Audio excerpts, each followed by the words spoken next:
Picture this scenario. You are driving down the highway, music playing, minding your own business, when suddenly, your dashboard lights up like a Christmas tree. Maybe the car starts stumbling between gears, or you pull up to a red light and the engine idles so roughly it feels like it is gasping for its last breath. Your stomach drops because you instantly start calculating the damage. You take it to a shop, and before they even pick up a wrench, they want hundreds of dollars just to run diagnostics. It feels like highway robbery. But here is the absolute kicker that the industry keeps quiet. In the vast majority of these cases, nothing in your car is actually physically broken. There is no snapped belt, no exploded piston, and no shattered gear. The system is simply confused. It is suffering from a digital glitch, and it is begging you for a reset. In this video, I am going to walk you through 11 powerful, mechanic-grade reset tricks that you can do right in your own driveway. These are completely free. They require zero advanced tools, and they can bring your vehicle back to life in a matter of minutes. We are going to cover everything from fuel systems to transmissions. And whatever you do, do not miss the final reset.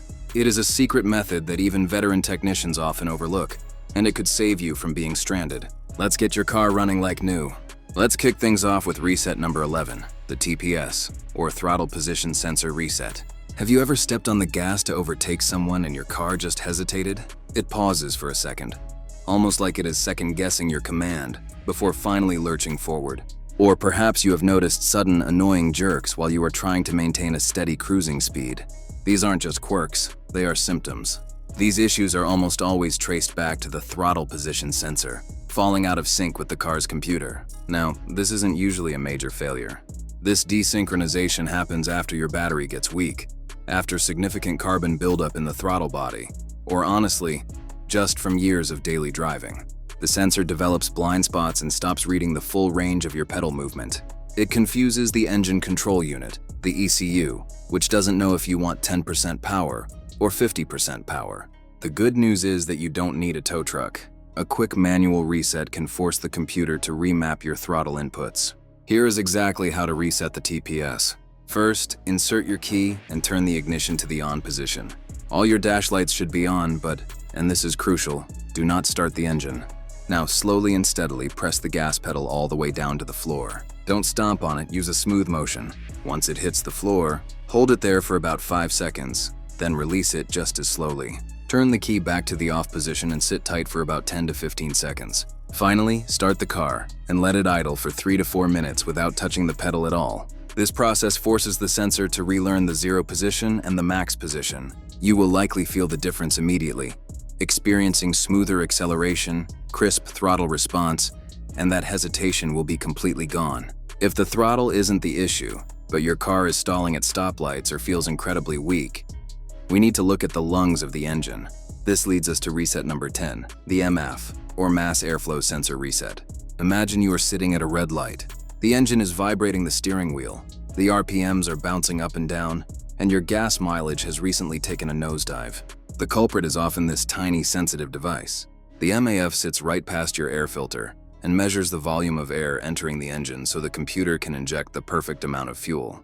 When the sensor gets coated in microscopic dust, oil, or debris, it sends dirty data to the computer. The result is a lean or rich fuel mix, leading to stalling and check engine lights. Here is the proper way to reset and revive it. First, pop the hood and disconnect the negative battery cable. Let the car sit for 15 to 20 minutes to drain the capacitors. Locate the MAF sensor on the air intake tube. It's usually held in by 2 screws. Carefully remove it.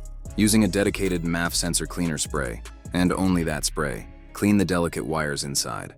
Never, ever touch them with your fingers or a rag. They are fragile. Let it air dry completely. Reinstall the sensor, reconnect your battery, and start the engine. Let it idle for 10 minutes.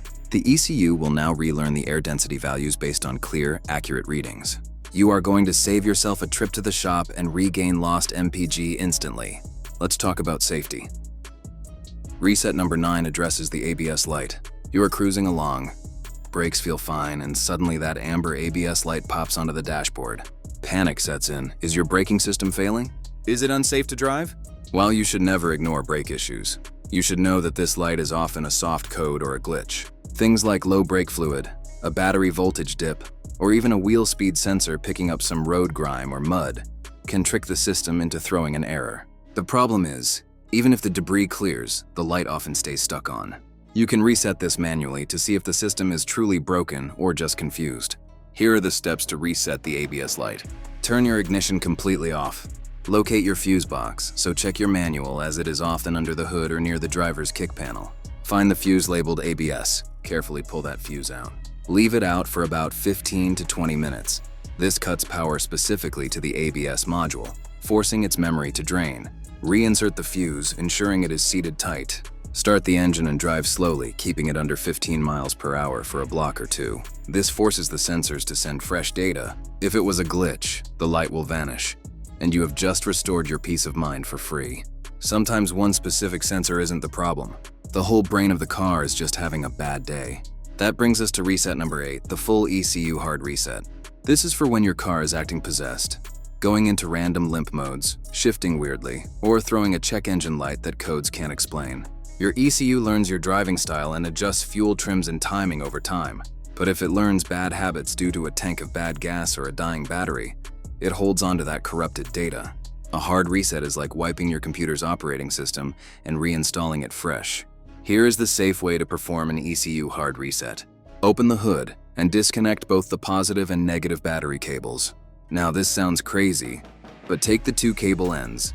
Do not touch the battery terminals and touch the cable ends together. Hold them touching for about 30 seconds.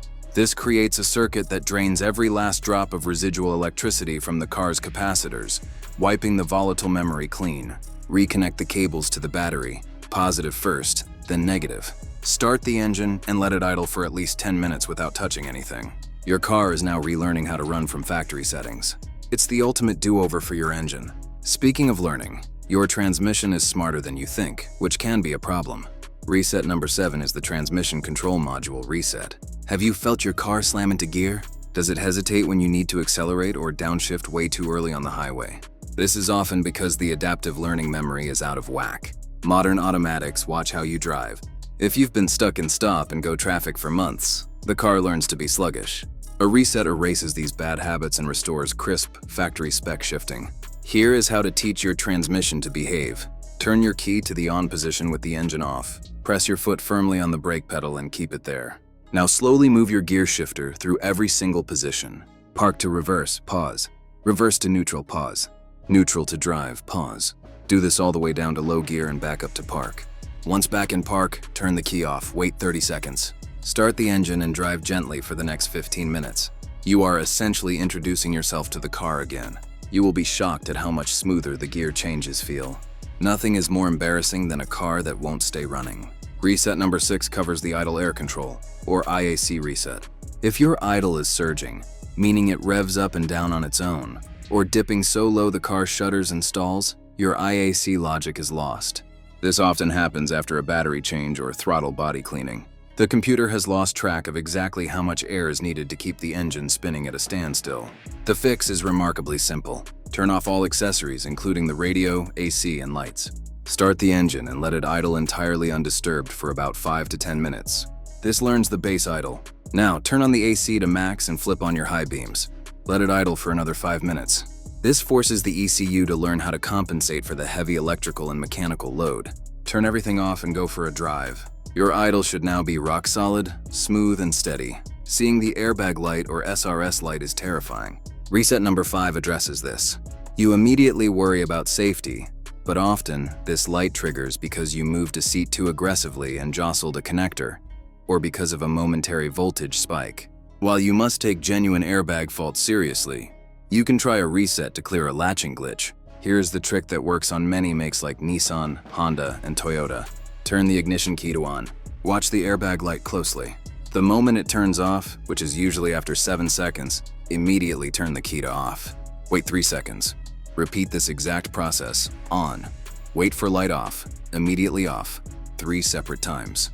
On the 4th time, start the car normally. If it was a soft code, the light will blink slowly and then disappear, confirming the system is active and safe. If your wallet is hurting at the pump, listen up. Reset number 4 is the fuel trim reset. If you feel the car is sluggish and drinking gas, your long-term fuel trims might be skewed. If you had a vacuum leak that you fixed, or a clogged filter you replaced, the computer might still be dumping extra fuel because it remembers the old problem. You need to tell it that the problem is fixed. How to do it requires patience. Disconnect the negative battery cable for 30 minutes. This is usually enough to wipe the fuel maps. When you reconnect and start the car, do not just drive off. Let it idle until it reaches operating temperature.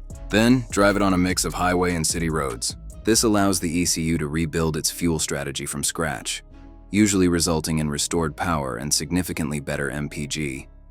Steering should feel like an extension of your arm. Reset number 3 is for cars with electric power steering, or EPS. If your battery died recently, you might find the steering feels heavy, notched, or pulls to one side. The EPS module has lost its center calibration. The calibration process is easy. Turn the ignition on with the engine off. Turn the steering wheel all the way to the left until it hits the lock, and hold it firmly for 5 seconds. Then turn it all the way to the right lock and hold for 5 seconds. Bring the wheel back to dead center. Start the engine. This tells the computer exactly where the physical limits of the rack are, restoring that light, easy steering feel instantly. This is a huge one for modern cars like Fords or BMWs. Reset number 2 is the battery management system, or BMS reset. You buy a brand new battery, install it, and a week later, your stop-start system fails or the battery dies again. Why? Because you didn't tell the car. The battery management system treats the new battery like the old, dying one, charging it incorrectly. There is a secret handshake common on many trucks and cars. Turn the ignition to on with the engine off. Flash your high beams 5 times, then press the brake pedal 3 times. On many vehicles, the battery light will flash on the dash, confirming the BMS has been reset. Now the car knows it has a fresh power source and will charge it properly, extending its life by years. And finally, the one that saves you from being stranded. Reset number 1 is the key fob and immobilizer reset. You turn the key and you get silence. The security light flashes maniacally. The car thinks you are stealing it. This often happens if the key battery was low, or the car battery died. The fix reestablishes the handshake. Insert the key into the door lock, yes, the physical door lock. Turn it to unlock and hold it for 30 seconds. This can wake up the factory alarm module. If that fails, get in the car. Insert the key into the ignition. Turn it to on. Leave it for 10 minutes until the security light stops blinking. Turn it off, wait 10 seconds, and repeat this cycle 3 times. On the final turn, the car should recognize the transponder chip and fire right up. You have just resynced your key without a dealership computer. There you have it. 11 powerful resets that put the control back in your hands. These tricks can save you thousands in misdiagnosed repairs and unnecessary parts. If you found this guide helpful, do me a huge favor and smash that like button, subscribe for more insider automotive secrets, and leave a comment below telling me which reset saved your day. And do not go anywhere, because you should check out our next video where we share secret maintenance tips that will make your engine last forever. I'll see you there.